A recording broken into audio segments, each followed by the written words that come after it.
নারীর অধিকার সংস্কার বিষয়ক কমিশনের প্রস্তাব বাতিল সহ 4 দফা দাবিতে রাজধানীর সোহরাওয়ার্দী উদ্যানে চলছে হেফাজতে ইসলামের মহাসমাবেশ। সকাল থেকে রাজধানী সহ দেশের বিভিন্ন প্রান্ত থেকে ঐতিহাসিক সোহরাওয়ার্দী উদ্যানের এসে জড়ো হতে থাকেন হেফাজতে ইসলামের নেতাকর্মীরা। সকাল 9টা থেকে শুরু হয় সমাবেশ। বেলা 1টা পর্যন্ত সমাবেশে চলার কথা রয়েছে। নারী বিষয়ক সংস্কার কমিশনের কোরআন সুন্নাহ বিরোধী প্রতিবেদন সহ কমিশন বাতিল, সংবিধানে আল্লাহর ওপর পূর্ণ আস্থা ও বিশ্বাস পুনর্বহাল, মিথ্যা মামলা প্রত্যাহার, শাপলা চত্বরে সংঘটিত গণহত্যা সহ সব হত্যার বিচার এবং ফিলিস্তিন ও ভারতের মুসলিম গণহত্যা ও নিপীড়ন বন্ধের 4 দফা দাবি জানিয়েছে ইসলামী এই সংগঠনটি।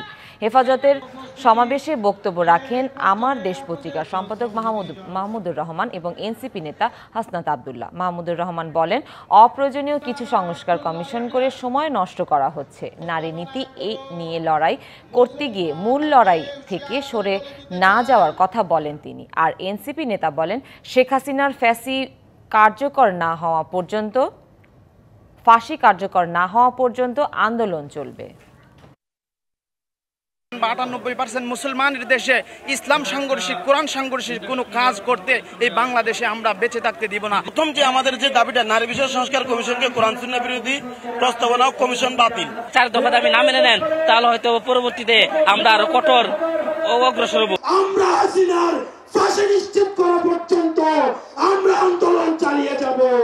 আমরা চাই ডক্টর মোহাম্মদ ইউনূস প্রয়োজনীয় যে সংস্কারগুলো রয়েছে, যেটির মধ্য দিয়ে নারীদের অধিকার নিশ্চিত হয়, যেটির মধ্য দিয়ে নারীদের সম্মান নিশ্চিত হয়, সেই সংস্কারগুলোতে আপনাকে জোর দেওয়ার জন্য আহ্বান জানাচ্ছি।